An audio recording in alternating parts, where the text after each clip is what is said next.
All right, a little preface to this podcast. I said a lot of shit.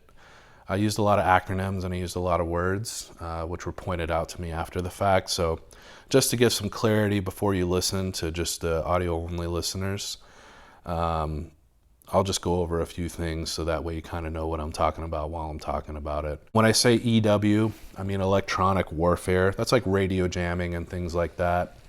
When I say grad, we're talking about a rocket launcher, basically. Peons is like a giant artillery. Op tempo is operation tempo. That's basically how often we're conducting missions. Escalation dominance is a little bit of a longer explanation, but in short, that's firepower that's level above yours. So if I'm shooting you with a rifle and you start shooting a tank at me, that would be escalation dominance. A T-72 is a model of a tank. Stinger missile, it's a surface-to-air missile. Usually it's like anti-aircraft. That's what you shoot at helicopters, stuff like that. ATAC, that's a cell phone app for like enemy targeting, mapping, data sharing, things like that. HIMARS is like a rocket artillery system. It's probably one of the hottest topics in the whole Ukraine-Russian war. M777 is 150 millimeter artillery, so it shoots out of what looks like a cannon. Very accurate.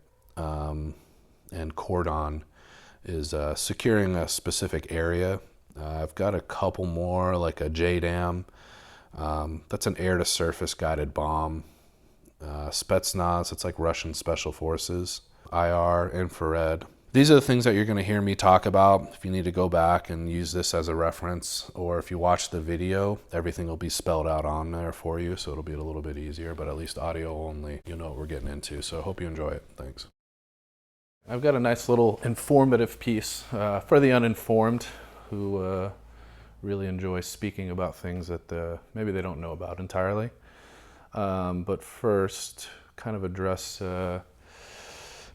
some of the help I've got going to Ukraine. I mean, getting there, coming back while I was there, and kind of, I don't know, the community around that. And if anyone knows me personally knows, I grew up in hardcore. I met, my ex-wife and the mother of my kids, over 20 years ago, going to shows and stuff like that. So that whole community is pretty much all of my best friends, everyone I know, is based on that. And, getting over to Ukraine, actually, one of my great friends, Dan Seeley from world famous King 9, linked me up with somebody in Poland, flew over to Poland, got there. I won't name his name because I don't know if he's okay with it or not. Stayed with them for 4 days and hung out with a bulldog and did a little sightseeing in Poland before somebody who was in the Ukrainian military in 2014-15 picked me up in Poland. This was in April 22. And brought me over there. When I was over there, met more dudes in hardcore who ended up helping us register our truck, who showed us around kind of the ins and outs. And this is just person to person, pretty much like it is going to any city in the United States, just meeting people and getting coffee, going to eat, and just it's kind of that mutual bond, as fucking corny as it sounds, but that's kind of the reality of what it is. It's just people willing to help people that come from the same subculture, and that's a worldwide thing, clearly, So, thanks to our Polish friend, he knows who he is, and thanks to our couple Ukrainian friends, they know who they are too. But one of the things I want to talk about, I heard on Sean Ryan, big podcast guy or whatever. There's a specific guest on there. He starts talking about basically something I was very involved in, and how there was no fighting done, and people were just withdrawing, and it just wasn't much of a fight for what is now called the Kharkiv counteroffensive, which was in early September of 2022. So I figured it's kind of the year anniversary of that, and I do want to address that too. And with that, I think a lot of went into it because from this single man's perspective, and maybe a lot of other people's perspective, it was just like, oh yeah, like they just pulled out. It was a logistic thing. It was just not much going on, which is just not the fucking case whatsoever. It's just, like I said, a very uninformed opinion from a hotel staying person, basically, which is just like the running joke of people staying at hotel in Kyiv doing their thing there, you know, and there's people actually out on the front lines doing real shit all the time. It's just, this war is so brutal, you're not going to see people staying out on the actual front fighting day to day for months at a time. They might be in trenches on the front, you know, doing trench work, but you're not doing house hits. You're not doing trench assaults every day. You're not doing village assaults every single day. That's just, that op tempo is not real in this type of war. And it's not comparable. And that's from, I've been to Afghanistan. I spent a year there. You know, I was an infantryman there. And that was also a crazy op tempo. I mean, it's on my fucking paperwork, you know, nearly 300 combat missions in a year of time. And I can guarantee before you would get to mission 100 in Ukraine, probably well before that, you know, you'd be severely injured or just dead, you know. But this counteroffensive, like I said, was this was something that was worked on for, it was over a month before it even started being worked on. We were doing reconnaissance on foot. We were doing drone reconnaissance.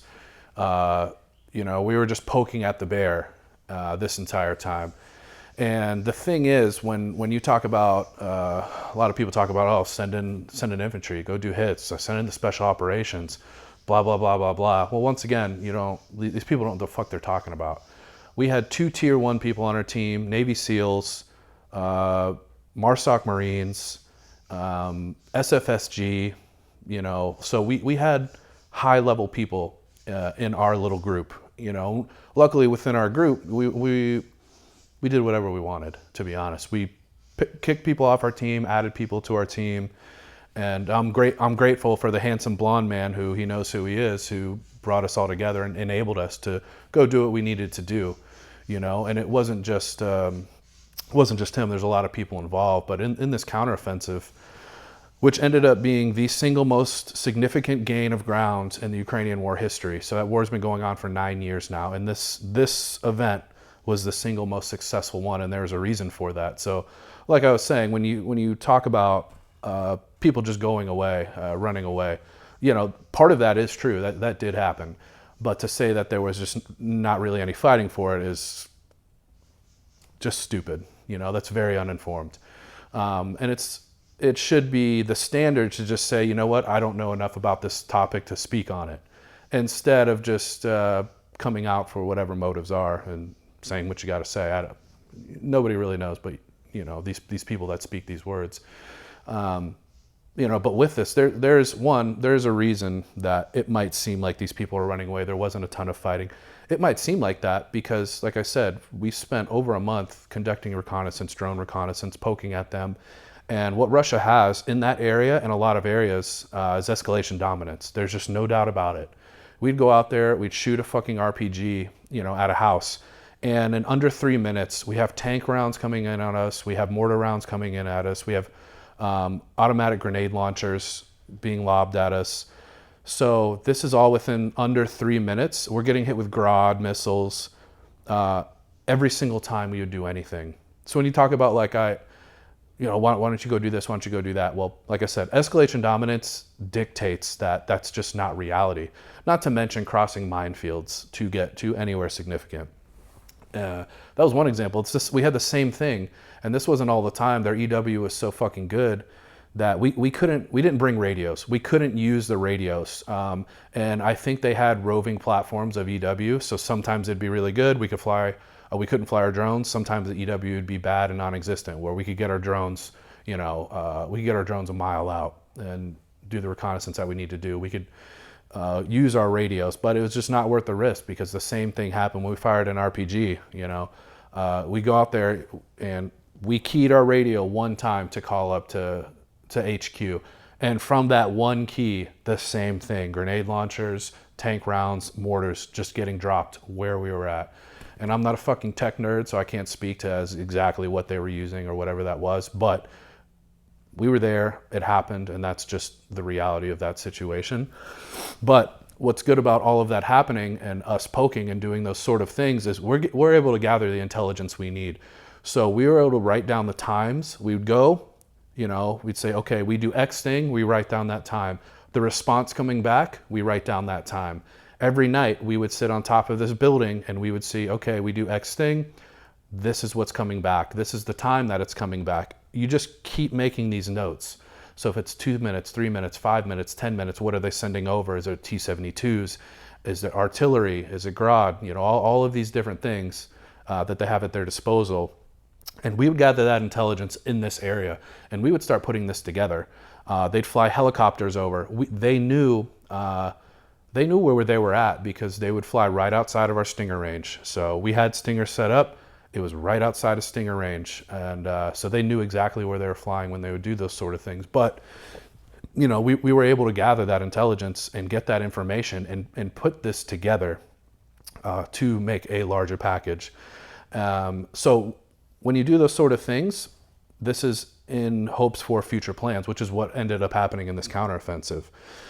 So we started sending, within the last month or so, we started sending drones out. We were there every single fucking day on the front lines. And this building that we were staying at in Kharkiv, this is not exaggeration, and anyone who's there will verify. We got hit 5 to 8 times every single day we were there, with just an assortment of whatever they felt like firing at us. And because there would be times we ran out of mortars, so we couldn't counter with anything. So we just sit there and fucking take it day after day after day after day, because like I said, with escalation dominance, they knew they had the trump card. They know we would step foot in the forest and they could launch whatever they wanted at us, because it almost seemed wasteful, the amount of indirect fire and tank rounds and things like that we were getting.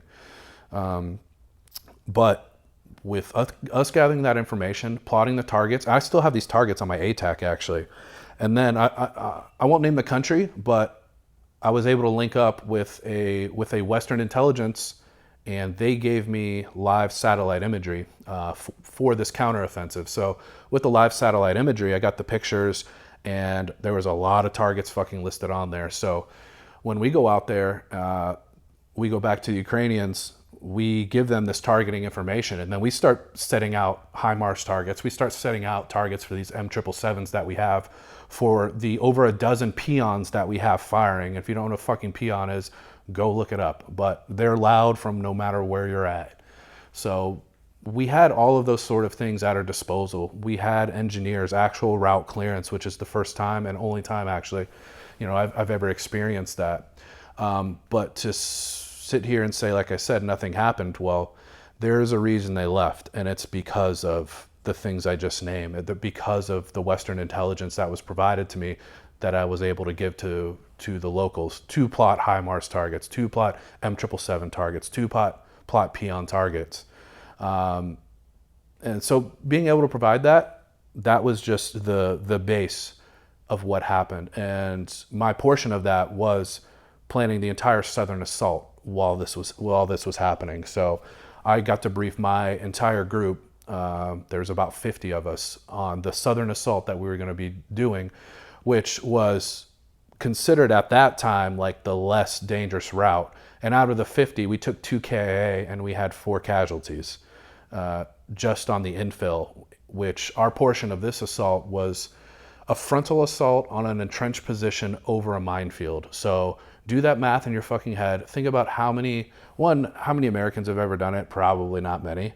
So when these people talk about like special operators or, well, we really need like American infantry, it's just, that's the most American thing to say in a war you just have no experience with. You don't have experience being hunted by helicopters. You don't have experience being hunted down by fucking airplanes, by accurate drone-guided artillery, by accurate drone-guided mortars, by Grad. You just don't have experience with that. So like a lot of people, your opinions don't matter because you don't have that experience. It doesn't matter what you did in the United States. When I was in Afghanistan, it was honestly just felt like, well, I was also 21, 22 at the time when I was there. I was just like, I literally can't be killed.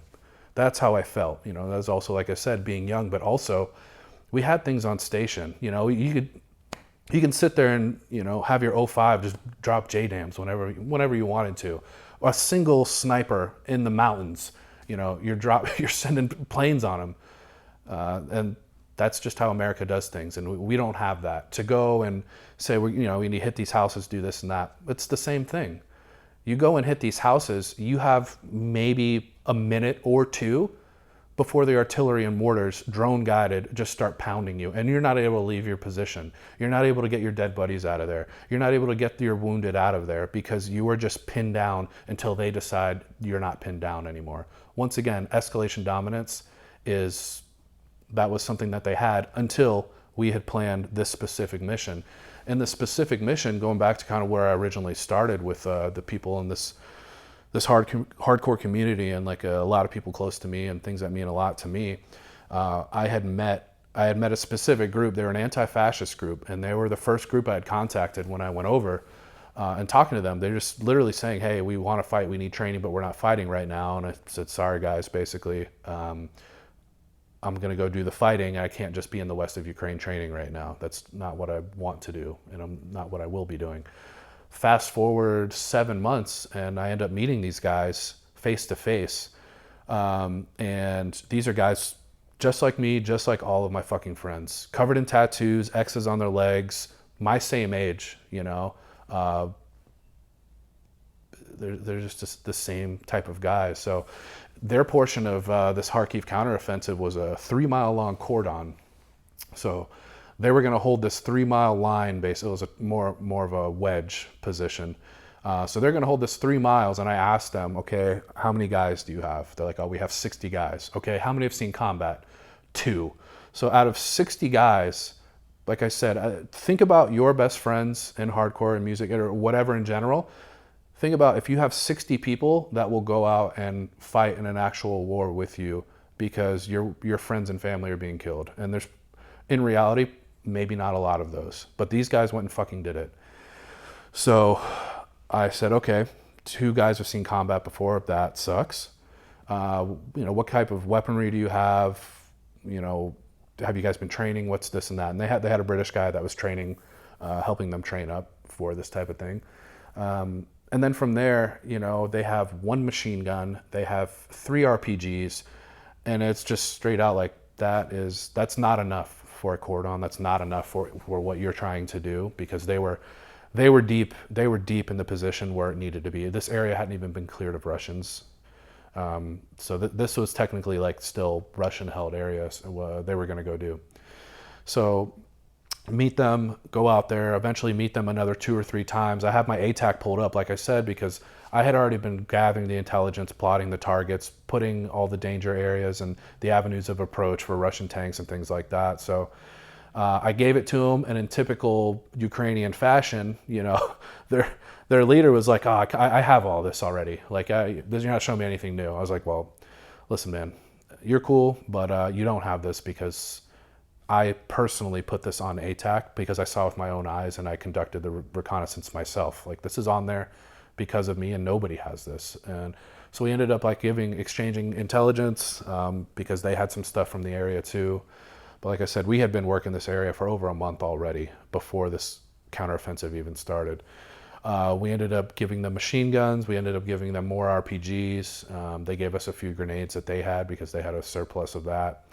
And just like sidebar with that, it's, me and my friends who were over there, we talk about this basically like Grand Theft Auto is what it seemed like, because we would show up places and we wouldn't have weapons sometimes. When I first got there, we went out on a QRF I had no weapon, our leader had a rocket, and our medic had no weapon, And that was one of the first QRF missions that we were on. And it was just really like unhinged more than fucking anything. But then there'd be other times we show up, it's like out of a movie, a white van shows up, door slides open, and there's just machine guns, rockets, ammo, grenades, optics, anything you can name. And it's just, okay, yeah, take everything out of here. It's like, all right, cool. Like, where did this fucking come from? They're like, oh, we just grabbed it in Poland and drove it over. All right, nice. So there's stuff like that was happening pretty frequently. You could trade stuff, different things. I'm going off on a fucking tangent about fucking weapons trading, but so we ended up exchanging that information with them, things like that. And we go out, we do the mission, and so when this when this guy talks about, like I said, no danger, no fighting for this, it's the most untrue thing. Like we had 2 KIA, 4 casualties, and they lost their leader on this mission. On their cordon, they lost their leader. His name was Yuri, and he was my age, hardcore dude, all of the same stuff. And luckily, I was able to meet with him, give him all of the information I had, in exchange. And these are just people fighting for their country, hardcore dudes like anyone I know out there and walking the walk, not just talking on the fucking internet about what they're going to do or what they would do, this and that. They're out there actually doing it, so to hear that there's no fighting and to see friends die, in those situations, yeah, a little fucking infuriating inside. And like I wrote down a bunch of notes of just a bunch of stuff, I didn't want to forget. Yeah, I mean, it looks like I covered most of it, but on that mission, we had SSO, we had Alpha Team. SSOs are special operations. Alpha Team is kind of like their step above from there. Anything you could name, asset-wise, we had on station pretty much. And the fact that we had over a dozen peons there, which is probably the majority of what's there in the entire country, for this mission specifically. So they had went out, they did their cordon, successful mission, clearly, because it eventually cleared out close to 1,000 square kilometers. Like I said, the biggest one of the war. But the one thing I did want to talk about was, that one, yeah, that clearly had an effect on me, because that was somebody that I gave information to, gave instruction to, helped set up where they needed to be, type of thing. And he ends up dying. And then when I hear this guy talk about not much fighting, like I said, it still makes me mad. But his wife wrote a letter, and I want to read the letter because it's actually really fucking hard for me to read. But it's just very significant, and this shows just part of that community, but also puts a sense of reality on what war actually is. Instead of saying, I'm going to go do this, go do that, there are people who are doing this and doing that. And she wrote, "Lover, you're the best I had, and you will always be in my heart and memory." This is all translated. "I'll do everything possible for me to get back on my feet to be able to raise our blood. I know how much you loved us and wanted us to be safe, how much you worried about us. You are the best dad and husband. You will always be the one. No matter how hard it is for me, I will smile and enjoy every moment in life so you can be calm. You are our hero and protector. I really want to say a lot and tell you while I'm holding your already cold hand. We will meet you with dignity and see you through. Thank you for everything you have done for us in Ukraine. Be always around to be able to feel your presence in our daughter, in the Celesti trees, in the midst of the wind, and our friends. Infinitely love, miss you very much, and thank you for everything you have done for us." So that's a letter from a fucking widow in this war that this man says was just not fought for. So yeah, I just wanted to read that because, like I said, it puts a very personal touch on something that was very significant and close to me in that counteroffensive. And even going from there, we pushed all the way out to the Russian border, to the Oskil River. And you hear people talk about, the Russians suck, they're not shit, blah, blah, blah, blah, blah. Well, have you ever thought about maybe there can be good ones and bad ones at the same time? How about that? There can be good and bad, just like Ukrainians. There's good ones, there's bad ones. Some are more skilled than others. And the prime example of another mission we had gone when we were still pushing through Kharkiv in the forest of Kupiansk. We went over there. This was our second trip. We originally went over the first time, and we were so far in the Russian lines. We were in between a tank battle, and the place we were staying, the window shattered from the blast from the Russian tanks.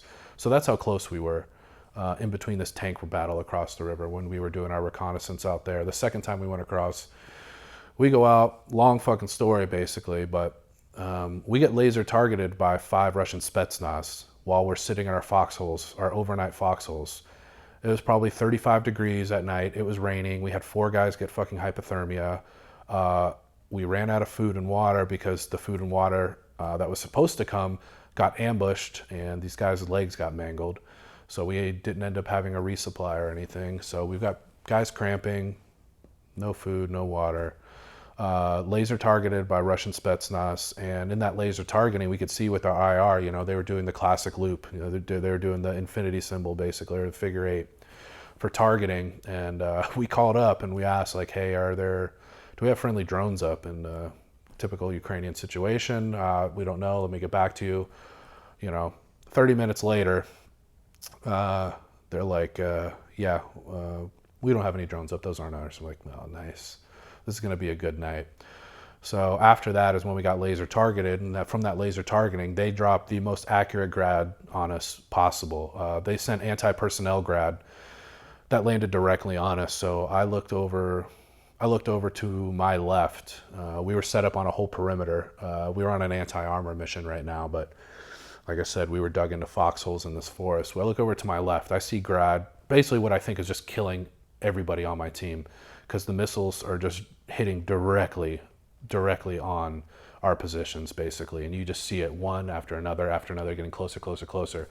Finally, when it gets fucking close enough, they're dropping directly on our heads. We get down in our foxhole. I mean, if we would have lifted our arm up out of our foxhole, our hand would have been littered in shrapnel and maybe gone, because all the sand around us, all the trees around us, everything was just covered in shrapnel. And the Ukrainian guys that were to our right, unfortunately for them, they were too hardcore to be bothered with digging real foxholes. So they got maybe 6 inches and like, this is good enough. Grad's dropping on them, and they're just fucking screaming the entire time, which at that moment in time was like kind of funny for us, because it wasn't injuring them, like nobody got hurt, but just hearing them scream and yell in the middle of the night, fucking suka, like, okay, well, that was that. And then, more points, like I said, just going back to some of the notes that I took.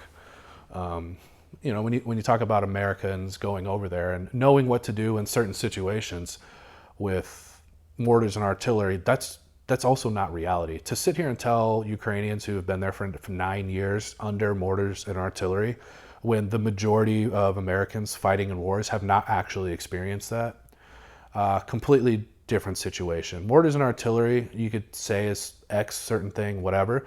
Drone guided mortars and artillery, accurate dropping on you, is a completely different world. So our SOP, I mean, I asked a Marine Corps instructor currently, what their SOPs are for reacting to mortars and artillery. And it's the same as it was in the Army. You get down, you yell a distance and direction, you head that distance and direction. That's just still the stupidest thing to do. And that's just, you're going to end up getting killed that way too. And what you really need to do is find a fucking trench, find somewhere to get your head down at, or just get down wherever you're at, because you can run wherever you want to. The drone is just going to follow you and continue dropping shit on you. And if you're running towards the enemy, that's even stupider, which is what the American SOP is right now. And then when you yell that distance direction, you go 400 meters and you stop, you get ACE reports, you do this and that. Okay, fucking great. Now the drone is just going to drop. They're going to send the GPS coordinates again and drop more shit on you while you're stopped for fucking 3 minutes. And then everyone around you is going to die. That's the reality of American SOPs in this type of war. So no, the majority of Americans don't know what to do in those situations. There's a wake-up call for me, the tier 1 guys on our team, the SEALs on our team, all of these people from all these different backgrounds I will say, all agree it's nothing that's been experienced before. So that was just a completely different tactic, that needs to be used.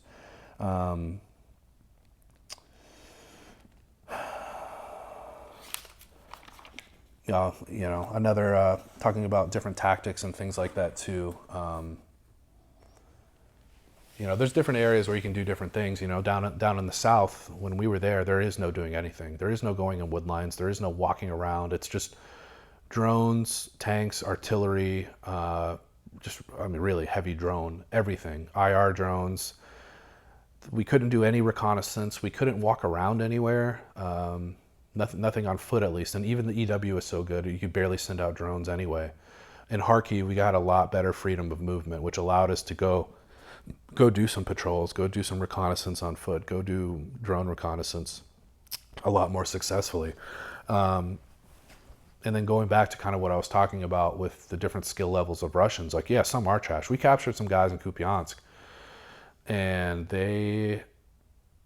5 days ago, they were at home eating fucking borscht with their family. You know, they had 2 days of training with their AKs. This is what they said when interrogated. 2 days of training, they get sent to the front line. 3 days later, they're captured by our guys, and they're bound in a basement somewhere being interrogated. That was in 5 days. But when you go to places like Bakhmut, where most of the team just came back from recently, they're talking about the Russians there using their IR floodlights to wash out your night vision. So it becomes ineffective when it's just IR floods pointing at you the entire time.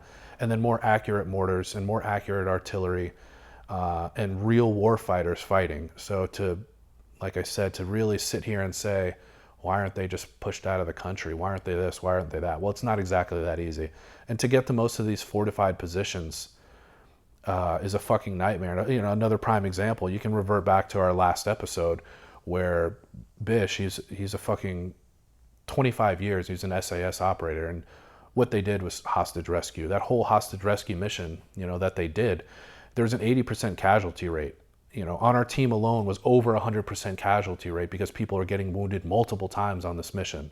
So you're talking about somebody who is one of the best in the world. There was HIMARS on, there was HIMARS pre-targeted. So we already had those set up, and they're still unable to breach the fortified positions that these Russians had. So they're not punks everywhere you go. Some places they will be, some places they won't be. But to universally say these Ukrainians are better, Ukrainians are worse, Russians better, Russians worse, it can be both. They can be better some places, worse some places, and the inverse. So that was just a few things I wanted to address, but specifically, like I said, I wanted to get the attention of everyone out there who is like me, who comes from the background that I come from, and bring recognition to people like Yuri and all of those guys. And I won't name their group because I don't know if they want to be named, but they'll know exactly who I'm talking about because they're still fighting out there now. They go from training to no fighting experience to working a mission with me, having a massive success in the Kharkiv counteroffensive. And like I said, there's a reason that was successful. I mean, when we had our final meeting, there's probably over 30 different commanders at the sand table, and every single person is saying, this is my job, this is what I'm supposed to do. And if this doesn't work, this is what I'm supposed to do. And to be fair, this is the only time I'd ever experienced that in any Ukrainian planning, because a lot of the times, really the majority of the time, we'd get 2-hour notice, 11 at night, hey, you need to be here at 1 o'clock, we're gonna go do a village assault.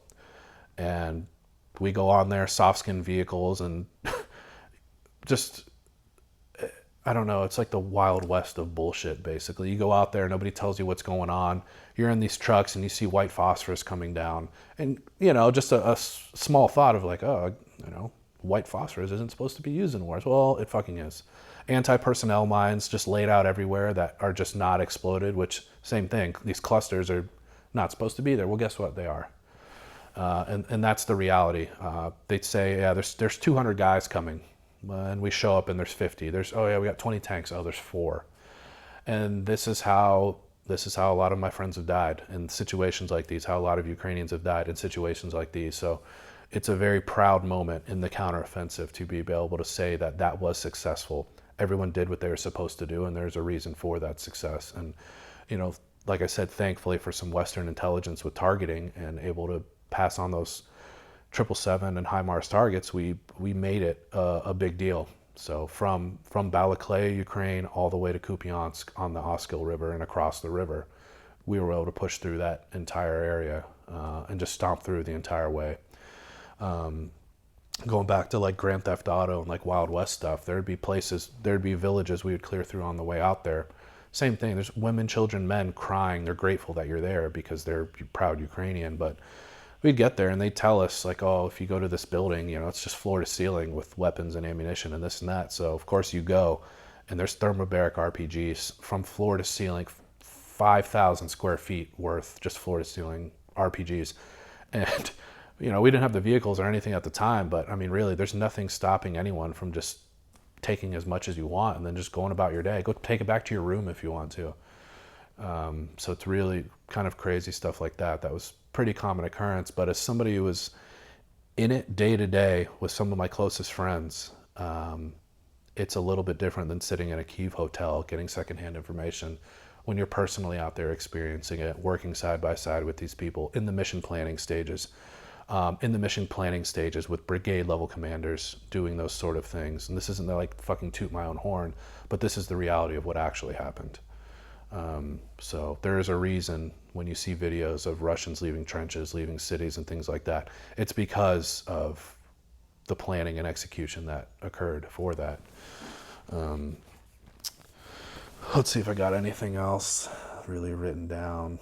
Yeah, that's kind of everything I wanted to go over. I'm sure I'll get a bunch of crazy feedback from this, probably from hopefully some good stuff, from a lot of people that I'm close with. And yeah, and that's that for this story.